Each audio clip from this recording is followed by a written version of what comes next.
Hey everyone. So in this video I want to talk about motivation. And now motivation is a large part of psychology, and I am not a psychologist, and so I'm not qualified to get into the ins and outs of every detail of this, and I'm probably going to get some of it wrong, but I feel like as a storyteller, you should at least have a basic understanding of psychology. In fact, I think in this day and age, everybody should have a basic understanding of psychology because it will help you in life. But for storytellers, especially important, and especially important when you are creating characters to populate your stories. So, there is a kind of common trope of a character, which is the rich guy who hates poor people, right? Or disdains them, or, thinks that they are not even human, right? And there are people who are like that.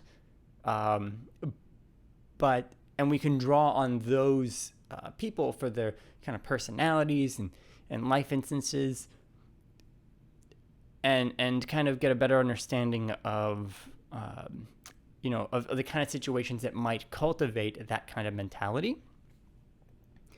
But a little trick that I like to do for creating characters to be a little bit more fleshed out is to kind of create a timeline of events for them, right? So these are, kind of, in a way, I guess you could say they're the extrinsic motivations that maybe have been pounded into them, or specific events that happened to them in their life that have kind of become intrinsic, right? They kind of switch over to, okay, like this just becomes a behavior even without that outside influence.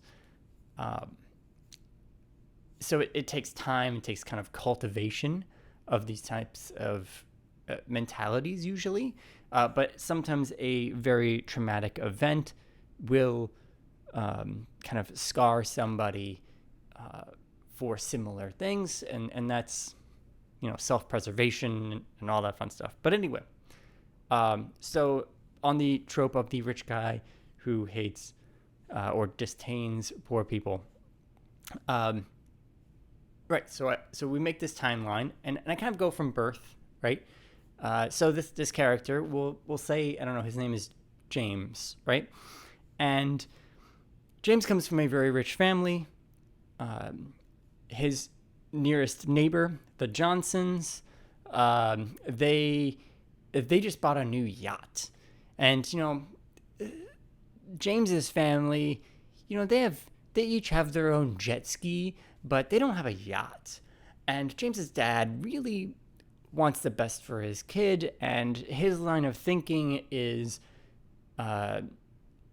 if James follows in the kind of footsteps that a family like the Johnsons does, that he will be as financially successful as him, right? Going to the same schools, working the same kind of jobs, things like that, which we know are not necessarily true, but a lot of people have that belief that, if you do the same thing as rich people, you will become rich. But anyway, so this is kind of the mentality they've got going forward. And he's put into very, I guess we won't say rigid, I guess is probably the right way, the rigid schools, very competitive atmospheres from early childhood. And maybe his father or his family, they're not very,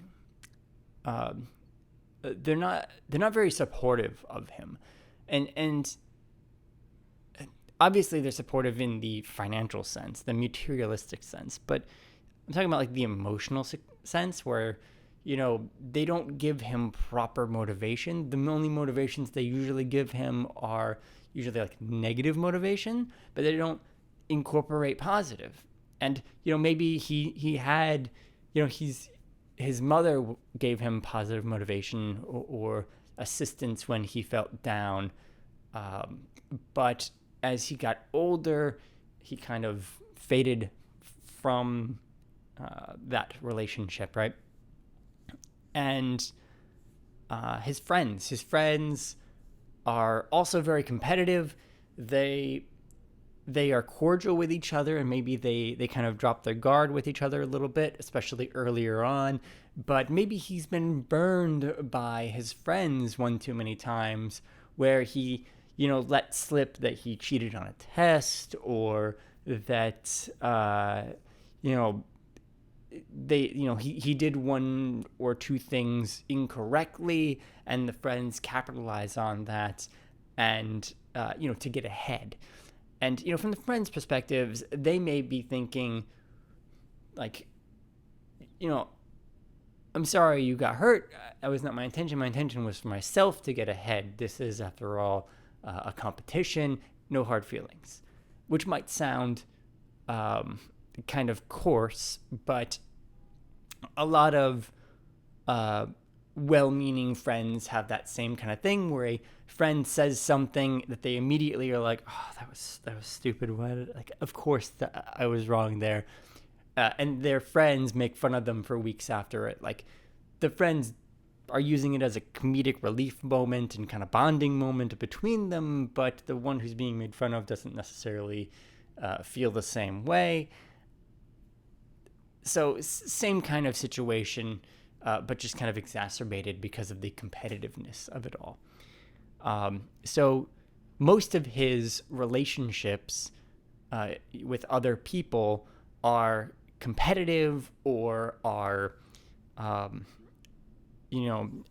non-comforting, right? And the only comforting relationship maybe he's had was his mother, who he doesn't really have anymore. Maybe, he hits his late teens, early 20s, and his mother dies or something.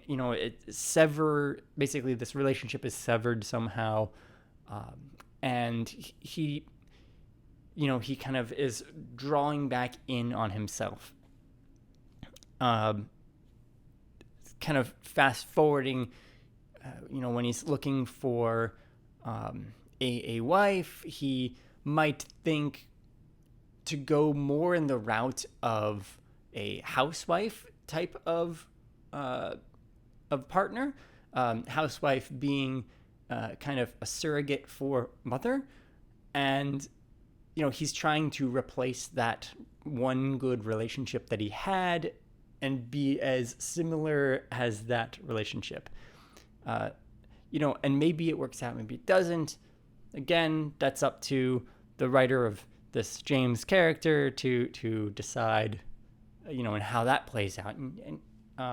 But it would be clear that by this point that he's probably seen, he's mostly been around people who are as well off as him or more well off, and it has been drilled into him that to be successful you must do ABC, and if you don't, you won't be successful, and that everybody is successful purely on their own accord. And then he starts thinking along the lines of, okay, well, if somebody is not successful, that financially, then that means that they aren't trying hard enough, or they're lazy, or whatever, or they're just not smart enough. And it continues to cultivate this sense of superiority over people who are not as well off as he is.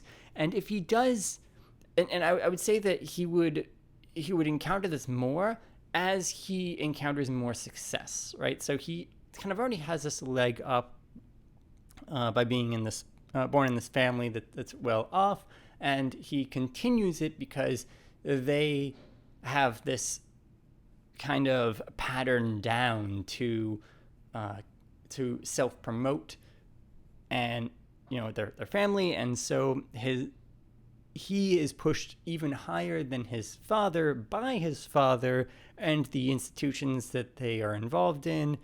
And you can kind of see that he'll start internalizing all of these successes that other people have contributed towards immensely as purely his own success. And so let's say he attains a level of wealth beyond the Johnsons, the family that he idolized in a way, his father idolized, and wanted to make him be like, and he's exceeded that, then he's going to really start getting egotistical. And that's when you really would start seeing these ideas that, people who didn't accomplish what he has, right, are lesser. And I think that, and I know this is a very tropish character or whatever, but I think that thinking about these things in a much more detailed way, and you don't necessarily have to put names on all of the characters in the person's life growing up, especially if the story is happening later in their life. But I think building out a chain of life events, it's going to help make it a much more believable character. You can start to see yourself, the writer, you can start to see how they would actually act in certain situations because of how they grew up or how they've reacted to similar situations in the past. So it makes it a little bit easier for you if you get a little stuck on, a particular plot point or something, and maybe it feels a little too contrived the way that they're reacting to something. So really dig into those kind of things. I guess another quick example is it's like, character is afraid of dogs, but why are they afraid of dogs? And like, oh yeah, well, they were attacked by a dog.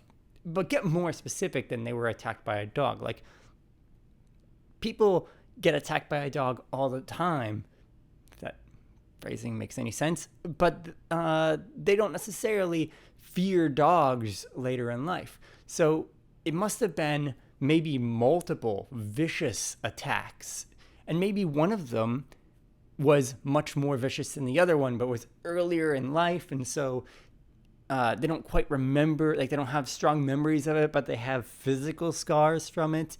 And then the other attack, they totally remember very well and very vividly, but it wasn't physically quite so damaging as the first attack, and it led them to a kind of subconscious belief that, and they're large dogs in both situations, and so it led them in this kind of unconscious belief that large dogs can be violent, and I should just kind of be a little cautious around them.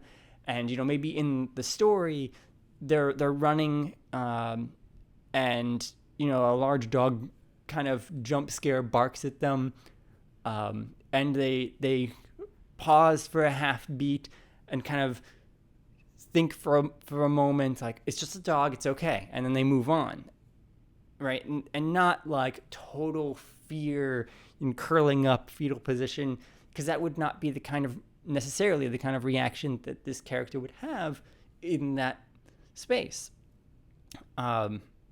So really kind of, I think that you should build out the underlying motivations to why characters would react a particular way. I like to build my characters ground up, more than starting from like, what kind of character traits does this guy have or whatever. Like, be more specific, and I think it'll really help you with your storytelling. Right, so that's basically this video. I just passed 200 subscribers, so thanks for that. Thank you for subscribing and watching these videos. I have a feeling that by the time this video comes out, or a couple days after, my subscriber count is going to go below 200 again. It's just the way that it's been lately. But I guess with that, please subscribe and let me know. I need some reassurance. Yes, reassurance that that what I'm doing is the right thing, I guess. Anyway, so with that, I do have some changes that I'm working on. I'm always working on changes, but when those roll out, you'll start to see them, I guess. Anyway, so thank you for watching. And again, please subscribe, like, comment. I'd love to hear your thoughts on creating more realistic characters through their motivations. Thanks. See you later.